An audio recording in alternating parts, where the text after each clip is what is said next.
তথা ভারতের নাট্য জগতের এক উল্লেখযোগ্য পর্ব হয়ে রয়ে গেছে। আধুনিক নাটকের নৃত্যাঙ্গিক প্রয়োগের পরীক্ষা এখান থেকেই শুরু।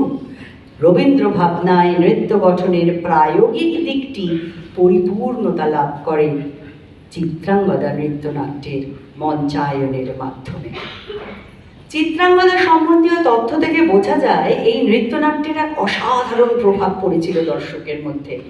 তৎকালীন নৃত্য পরিবেশে রবীন্দ্রনাথের নৃত্য ভাবনা ও উপস্থাপনা ঐতিহ্যের মূল শিকড়কে অক্ষুণ্ণ রেখেও ভারতীয় নৃত্যের ইতিহাসে নতুন মাত্রা যোগ করেছিল। এই পরীক্ষা নিরীক্ষার সফলতা সারা ভারতবর্ষের সংবাদ মাধ্যমের প্রতিবেদনের দিকে তাকালেই স্পষ্ট হয়। ভারতের সংস্কৃতির ধারাকে নতুন ভাবনায় এগিয়ে নিয়ে যাওয়ার উদ্দেশ্যের কথা প্রত্যেকটি সংবাদ মাধ্যম বারবার নির্দিষ্ট করে উল্লেখ করেছে। ভারতীয় নাট্য ভাণ্ডারে নৃত্যনাট্য চিত্রাঙ্গদা যে একটি নতুন অধ্যায়ের সূচনা করল তা স্পষ্ট করে বলা চলে। রবীন্দ্রনাথের নৃত্যনাট্যে যে এক সুস্পষ্ট রূপ তৈরি হচ্ছে তা কিন্তু বোঝা যাচ্ছিল।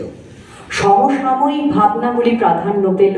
একদিকে চিত্রাঙ্গদায় নারীর মর্যাদা ও সমাজে লিঙ্গ বৈষম্যের প্রতিবাদ, অন্যদিকে চণ্ডালিকায় জাতি বিদ্বেষ এবং মানবতার বাণী। এই বিষয়ে উপস্থাপনার মাধ্যম নৃত্য, যার উৎস আমাদের দেশীয় ঐতিহ্যবাহী নৃত্যকলা, বিশেষত মণিপুরী ও দক্ষিণ ভারতীয় নৃত্য। ফলে এই নৃত্যগুলিরও নবপ্রয়োগ ঘটল। এরাও যেন তাদের পুরাতন আবরণ ছেড়ে নতুন আবরণে নিজেদের হাজির করল। নাটকের সংলাপ সুরবদ্ধ হওয়ার কারণে অভিনয়ের নতুন পদ্ধতিরও সূচনা হলো।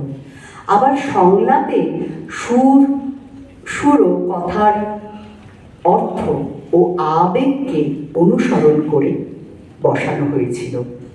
এর ফলে সুরারোপিত সংলাপের সঙ্গে নৃত্যভঙ্গি ভাষার প্রতিবন্ধকতাকে অতিক্রম করে প্রযোজনাটিকে বিশ্বজনীন করেছিল।